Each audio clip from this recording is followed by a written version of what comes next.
wake up to find that these two towers, which this tower is 110 stories tall and this tower is 110 stories tall. As soon as the news reporter said, it's the 110th NASA mission and it took 110 days, I'm going, oh, I think I get it. I think I get it. There's a ritual going on, an allegory, a symbol taking place right in front of our very eyes. It's not about finding the gravity of the moon. That's hogwash. Okay? NASA is in the ritual business, sending a goddess to the god Jupiter to circle it 33 days and then join with it. And then we send the Holy Grail. We send the Grail to the moon with these exact numbers there. And by the way, there's more to it. I haven't got to it yet. Okay, but there's more to it. And so I'm thinking of a ritual here. And let's go back. Remember, we have the 110, 10 times 11. The meaning of the 110, you have the 10 kings, you have the 10 toes, the 10 horns. The number 11 is the number for Babylon herself. And they're joined together here in these two towers, or in this NASA mission of the Holy Grail and the moon. I want you to just kind of ponder this. Then I remembered in doing all the research about September 11th, that I noted that this number 110 could be divided up by 77 and 33. And those numbers we see all over the place. JFK on 11/22, which makes a 33, right close to the 33rd parallel. JFK is assassinated just blocks before the car is going to get on Highway 77. And I was watching a documentary about the JFK assassination, and I noted an old film clip, and here's a picture of it here. You can't see it too well, but the limousine that was carrying JFK bore the letters GG. That's a veiled reference to the number 77.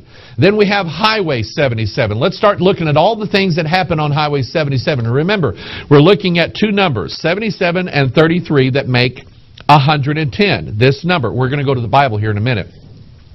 Waco, Texas, Branch Davidian Compound. David Koresh. Branch Davidian Compound in Waco, Texas is right off of Highway 77.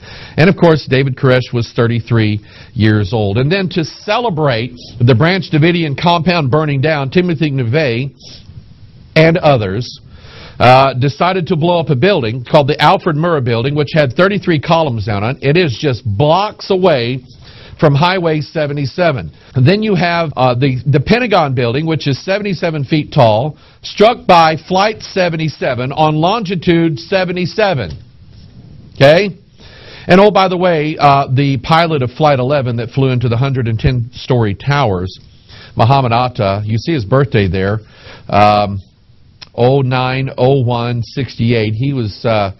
He had just turned 33 when he did this. And then recently, we had Dan Weldon, okay?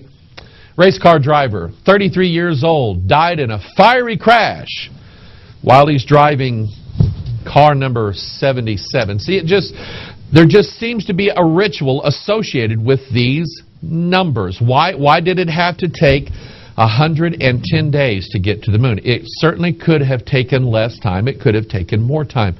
This number was chosen by a reason. And remember, let's bring it down here to where we can understand the nature of conspiracies. If we think that only men or only human beings or human minds are putting all this together and they're not saying anything to anybody about it, then it doesn't make sense. If we understand the true nature of a conspiracy, and that is spirits who are, according to Scriptures, are empowered by rituals. You see, let me explain this. True Bible Christianity requires no rituals. I can be saved and am saved by God's grace alone, not by my works or my rituals. That's the doctrine of the free grace of Jesus Christ. It is not by works. The devil's religion must operate in rituals. Let me explain this. How many of you ever own a dog or a cat or a pet or a farm animal of some kind? You know that those animals have a certain nature. We have an old dog that lives in our house. She's an old dog. She's got arthritis in her hips and she's real old. And we discovered one day, because she was getting real skinny, that there was only a certain area in the house that she would eat her food. And we had to find that area. And when we found that area, she will go and eat in that one place alone in our house. Whereas me and the kids, we eat everywhere in the house because we can make decisions. But see, she has an animal nature to her, a beast nature. And in order to get her to do what we want her to do, she has to respond in a certain way to a certain thing in a certain place. That's the whole operation of rituals, is saying certain words in a certain way in a certain place. The Roman Catholic Church is nothing but invoking the power of devils because of their ritualism. Freemasonry is the same way. I don't like rituals. I don't like them. Okay? So NASA and rituals, hand in hand here. Then they just have to call this thing the Grail, the Holy Grail. I went to the 110th chapter of the Bible just to see what I could find there. We find some interesting things. Leviticus 20, verse 2, Again thou shalt say to the children of Israel, Whosoever he be of the children of Israel, or the strangers that sojourn in Israel, that giveth any of his seed unto Molech, he shall surely be put to death, and people of the land shall stone him with stones. Think about Molech being the god of sacrifice. You see, Molech, when Molech was given sacrifices, they had to be on fire. Okay, think Dan Weldon, think September 11th, 2001, and the fire that erupted in those buildings. I think that was a sacrifice unto Molech. Here's another one, Leviticus 20. Now this is the 110th chapter of the Bible. Verse 13, If a man also lie with mankind as he lieth with a woman, both of them have committed an abomination, they shall surely be put to death, their blood shall be upon him. So God is forbidding the practice of sodomy, and God calls it an abomination. He said they should be put to death because of this thing. And I want you to think about the things we've studied as far as the androgynous God. Okay, the god Baphomet, who is male and female combined together in one body. And I want you to think about that, because that's what the role of sodomy is. It's a guy pretending that some other guy is a gal. Okay, and the two are fusing together. But then it gets interesting in Leviticus chapter 20. Now, go back to Genesis 6. We have the sons of God, which are angels. And there are certain groups of angels, notably cherubs, that have a beast appearance and a beast nature. So the sons of God and the daughters of men locking up and joining together like male and female, like Juno and Jupiter and, you know, the god and the goddess and Isis and Osiris. So think about that. Leviticus 20 verse 16. And if a woman approach unto any beast and lie down thereto, thou shalt kill the woman and the beast. They shall surely be put to death. Their blood shall be upon them. Daniel chapter 3, we're talking about beasts. 4 great beasts come up from the sea, diverse from one another. Then we have verse 7. After this I saw in the night visions, and behold, a 4th beast, dreadful and terrible and strong exceedingly, and it had great iron teeth. This 4th beast represents the power, and it represents the Antichrist rising up in the last day. It is a spiritual being coming up out of the depths or the heart of the earth.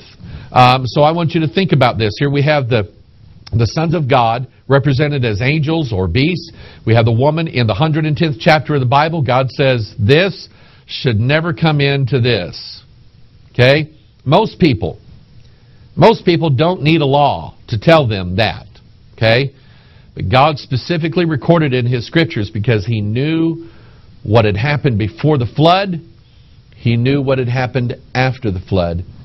And God sees the days that you and I are living in right now. So I want you to think about that, the symbolism of the 110, the 110 days, the 110th mission of the Grail. So here's what happened.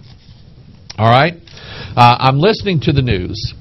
And I hear that, Grail 1 goes into orbit December 31st, just before midnight of the old year. Grail 2 goes into orbit January 1st, 2012, right after the new year started. Okay? And I'm pondering that, and I'm thinking about that, and I'm shaving because I'm getting ready to come to the church. And I remembered, Okay, I remembered reading something from, I don't remember when, about what the word January meant. The word January. January was named after, here we go, a god.